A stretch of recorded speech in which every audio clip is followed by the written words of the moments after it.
Let's go now to Canberra, where the government has just announced it'll reveal the details of its carbon tax plan this Sunday. Today it was pushing its decision to exempt fuel from the tax. But while there's been a lot of scrutiny of the government's plan, little is known about the coalition's alternative. Well, to address that, political editor Chris Uhlmann spoke with opposition leader Tony Abbott. Tony Abbott, welcome to 7:30. Nice to be with you, Chris. Where will you get the $10.5 billion to pay for your direct action carbon cutting plan? From savings in the budget. The point that I make is that consumers won't face higher prices and taxpayers won't face higher taxes. We will find savings in the budget to purchase these emissions reductions. But in the end, the budget's made up of taxpayers' money, isn't it? Look, I accept that. So but there will be a carbon tax under a government you lead? Well, no, there won't, because we will find savings in the budget to buy these emissions reductions. Where will you find those? Well, we'll announce our full fiscal position in good time before the next election. You routinely criticise the Prime Minister for not having details, so if you're going to find savings, where will the savings come from? Chris, we're the opposition, we're not the government. We will announce all of these details in good time before the next election. But in the end, do you agree that the budget's funded by taxes, so there will be a carbon tax? Look, I accept that everything has a cost, but we will spend roughly $1 billion a year from savings in the budget to buy emissions reductions. The government is going to hit people with what we think is going to be about $11 billion a year in extra costs in the economy. So it's $1 billion with us versus $11 billion from them.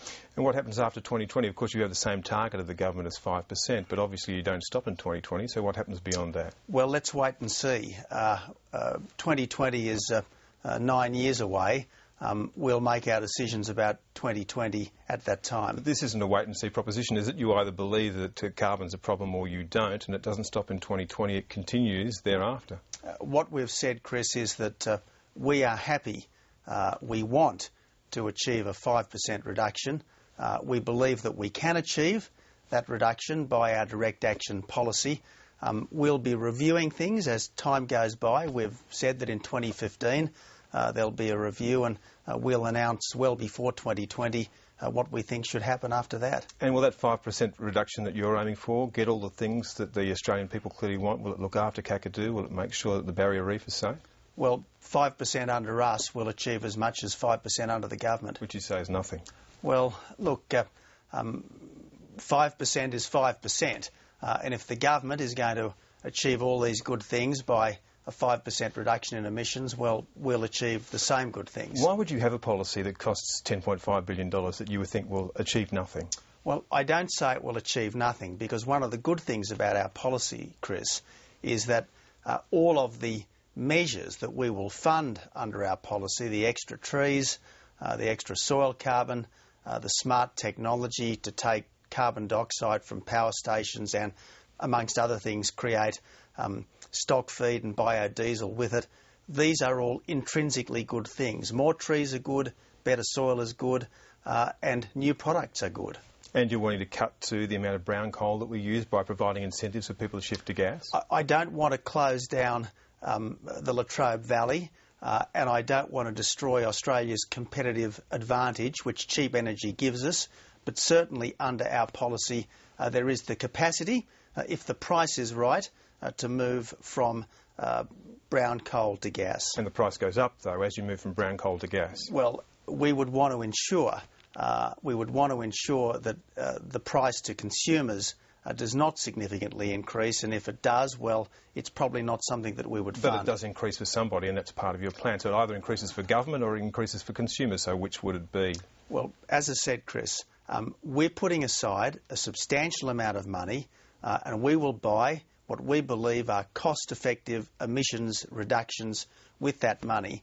But what we don't want to do is increase the price to consumers, and we won't be purchasing outcomes that do increase the price to consumers. If you shut down brown coal, won't the black coal stations just run harder? Look, what I don't want to do is kill the coal industry. I've got nothing against the coal industry. I want to reduce our emissions. Yes, I do want to reduce our emissions. but I don't want to kill the coal industry. The only people here who want to kill the coal industry are the Greens.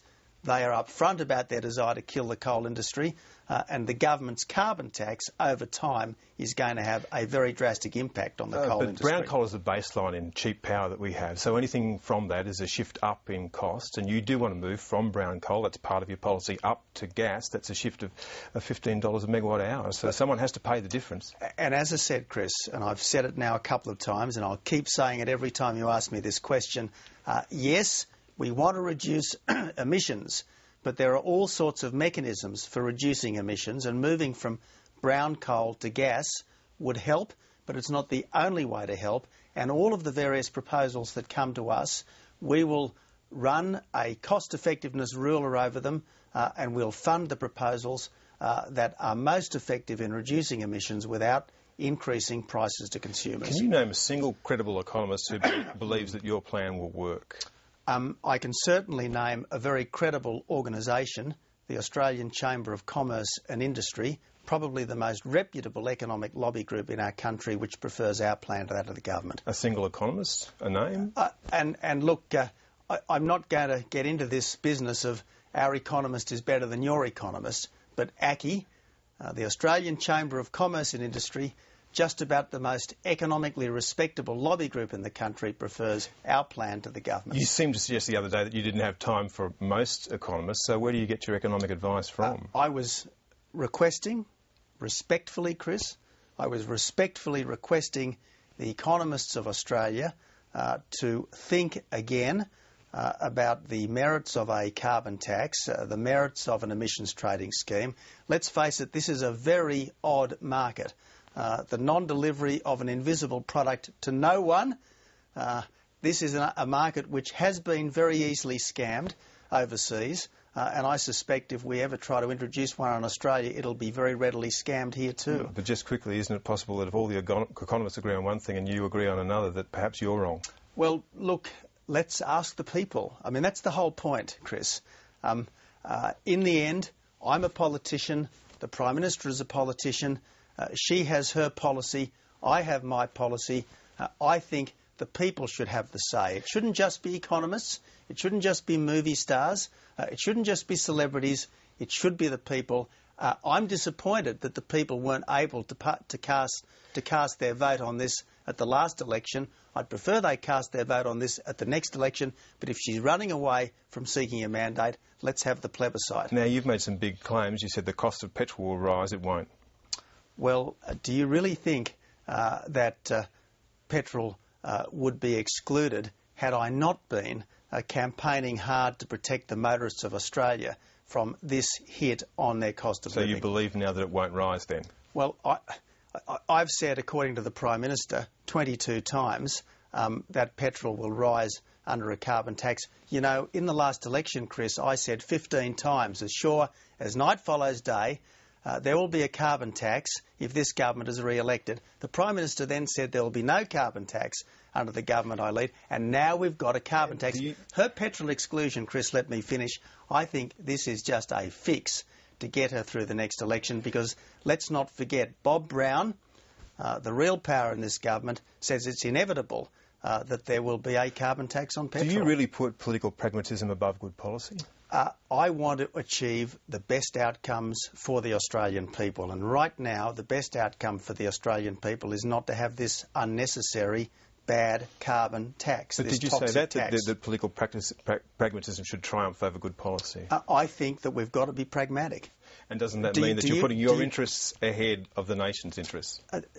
I ask you, Chris, are you really saying that politicians shouldn't be pragmatic? Shouldn't good politicians look at good policy? And with me, it'll always be pragmatism based on values, good mainstream values, and the greatest value of all is trying to look after the forgotten families of Australia. What needs to change in Australia to make it a better place? Well, I think that, to be honest, we shouldn't have governments that say one thing before an election and do the opposite after an election. That would be a good start to improving our country. Do you have any positive ideas that you'd like to fill that space with? Well, what needs to change? Well, I took a lot of good ideas to the last election. I want to ensure that we have a more responsible government that doesn't waste taxpayers' money. I want to have more responsive institutions with more people power in our schools and hospitals. I want to have more productive people. I want to have more young people in work, more older people in work, more mothers with a real choice to be in work or having or just having families. I think that if you go back to the last election, there are a lot of very positive things, and we've been building on that ever since, Chris. Okay, finally, was there anything that the government could have done on live exports than to take a very cautious approach to make sure that those animals were looked after? They should never have imposed a total ban, because they must have known that there were lots of abattoirs in Indonesia, including Australian-owned and operated abattoirs that operated in accordance with best international standards. Unfortunately, we now have an industry which is dying, literally dying, and it's all this government's doing. Tony Abbott, thank you. Thanks, Chris.